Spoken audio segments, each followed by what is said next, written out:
जोबोद दुखुनांथाव जाथायनि सायावहाय जोङो खारनानै थांनाय। थारैनो मा जादोंमोन बे गासै मोनद' गामिफ्राव?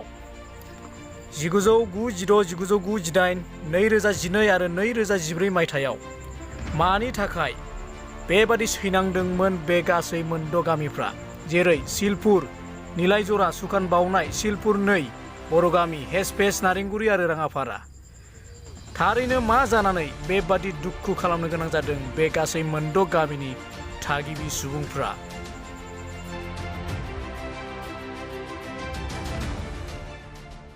दा बे हिसाबै जोङो जोंनि 1996 लानानै 1998 आरो 2012, 2014 नैबे समावहाय जानानै थांनाय जाथाय घटनाफोरखौ नायबिजिर खालामनो थाखाय मानगोनां सारा जोंनि जायगायाव फैदों। 1996, 1998, 2012 आरो 2014 मायथाइयाव हारियारि दाङाबाजि जानाय जाहोनाव बे गासै मोनद' गामिफ्रा गोबां आलाय-सिलाय जानो गोनां जादोंमोन आरो गासैबो गाव गावनि दंनाय मानि धोन सम्पति आरो रैखाथि गैयिनि थाखाय गामिखौ नागारनानै गुबुन गुबुन जायगायाव थांनानै खामिनो गोनां जादों। नाथाय दिनैसिमबो गामियाव बेबादि संरैखा गैयिनि थाखाय गामि ओनसोलाव थांनो हायाखै होननानै फोरमायदों गामिनि थागिबिफ्रा। दिनै बे गासैबो जेंनाफोरखौनो नोजोर बोनानै नायगिदिंफैदों बिटिसिनि बुंथिगिरि खाथिराम बर' बिथाङा। आरो बेवहाय नुदों दे 1996 मायथाइनि जि माहारियारि दाङाबाजि, बे माहारियारि दाङाबाजियाव गोबां माने बर' हारियानो बर' हारि आरो जि आदिबासि बे मोननैनि गेजेराव जि जानाय दाङाबाजि, बेवहाय दासिमबो गोबां खहा जानानै दोङो। दा बे ओनसोलाव नुदों गोबां जायगायाव दासिमबो गावबा गावनि जि जायगा बे जायगासिम थांफिननो हायाखै, बे जायगासिम थांफिननो हायाखै आरो जायगा जायगा एफा एनै थांनो हादोंब्लाबो बिनि जि माने न' बां, बे न' बाङा दाबो गैया। गोबां जेंना जानानै दोङो, लोंग्रा दैनिफ्राय लानानै, कारेन्टनिफ्राय लानानै, देहा फाहामसालिनिफ्राय लानानै, जुनाद फाहामसालिनिफ्राय लानानै आरो बेवहाय गाहाय जेंनायानो जानानै दोङो मा नैबे जि रैखाथि होनाय जि मोनसे मा होनना बुंदों डिपार्टमेन्ट, बे डिपार्टमेन्ट बेयाव सिकिउरिटि डिपार्टमेन्टनि बेवहाय गोनांथि जानानै दोङो। रायजो राजा बिथांमोना जोंनो फोरमायदों। दा बे हिसाबै जिखिनि जेंनाफोर, बे जेंनाफोरखौ आङो गावनो बुजिनानै लाबाय आरो बे बुजिनायनि उनाव बेनि सायाव माबायदिहै माने खामानि मावगोन बा बेखौ जोङो बोरैहाय बेनि जेंनाफोरखौ फोजोबस्राङो, बे फोजोबस्रांनायनि जि मोनसे राहा, बे राहाखौ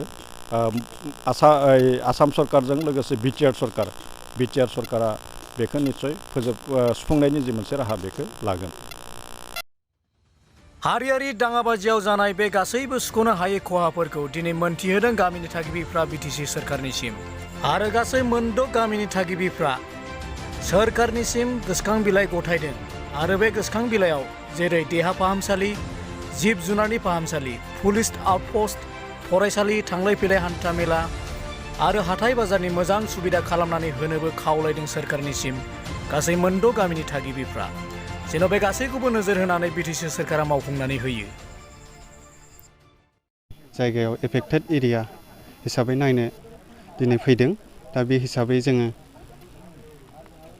जोंनि 1996 लानानै 1998 आरो 2012, 2014 नैबे समावहाय जानानै थांनाय जाथाय घटनाफोरखौ नायबिजिर खालामनो थाखाय मानगोनां सारा जोंनि जायगायाव फैदों।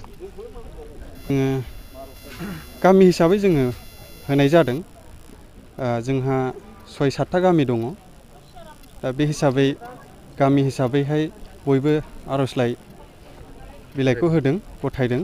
दा बेनि गेजेरजों जोंनि सिलपुर नं 1 बड' भिलेज हिसाबै जोंनि गामि हिसाबै आङो बुंगोन, जोंनि नांगौखिनिखौ जों गभर्नमेन्टआव गोदान सरकार हिसाबै जोंनि बिनाया बेनो जे आउटपस्ट जोंनि थाखाय गोनांथि जानानै दङ। मानो होनोबा जोंनि मानसिफ्रा आलाय सिलाय दिनैसिम सेरखाय फेरखाय जानानै दं। सोरबा सराइबिल, सोरबा खासियाबारि, सोरबा गसाइगाव, बिदिनो दाब दाब जायगाफ्राव जोङो लेथेर फिथेर जानानै दं। आरो जोंनि सिलपुर एरियानिल' नङा, जोङो निलायजरा एरिया दं, गामि दं, सुखान बावनाय दं, हेसपेस दं, आरो दंबावो। गामि हिसाबै बे हिसाबैहाय जोङो प्रसासनखौ नांगौ हिसाबै जोङो आर'जलाइ गथायदों गभर्नमेन्टआव जों अनसुंथाइखौ जों मोननो मा गोमाबाय लुबैदों। सोरबाया मा गोमादों मा गोमाया सोरबाया हाग्रायावहाय ओरैबायदि हरसे अखा थुमब्लेद लुवा रंजानानै थानांबाय सोरबाया अबेबा दालां सिङाव थाखोमानांदों हरसे दा बिदिनो जोङो जिउखौ नागारनानै जोबोद हादावरि हासावरि खारलाबायनानै जोङो गोदाव सोराव सानब्रै सानबाजोंसो जों मानसिफोरखौहाय माखासे मोनफिनदों सोरबा अबावबा थैनांबाय सोरबाया गावनि फिसाखौ आखाइयाव सासे फाफ्लियाव सासे बिखुङाव सासे लानानै जोबोद दुखुनांथाव जाथायनि सायावहाय जोङो खारनानै थांदों आरोखि खारनानै जोंहा बेबायदि जायै जायै आरो 2000 जोंहा आरो खेबसे जेब्लानाखि जोङो बावहाय केम्प थाफैयो औ आरो बे समावबो जोंहा जों न' लुफैबायमोन होमब्लाबो जोङो गोदाव सोराव सावजाफिननानै आरो खालामफिननांगौ केम्पआव थाहैनाङो बिनिफ्राय आरो उनावहाय जाबाय जोंहा 1912 मायथाइयाव आरो बबेखानि जोंनि बर' हारिनि खाफालाव दुखु गोनां जाथाय जाबावबाय जोंहा जोङो मुस्लिमफोरजों दावहा जादों होनब्लाबो जोंनावहाय बेवहाय एफेक्ट जादों बाव जोंखौहाय बे गुबुन हारिफ्रा नाख्रेबफैबावदों होनब्लाबो सोरहाबा मोसौ गोमादों सोरहाबा दाउ गोमादों अमा गोमादों आरो जोबथारनायाव जोंहा जेलानाखि साहा रायजोआवहाय आदिबासिफोरखौ गावग्लाबायो होनब्लाबो 2014आवहाय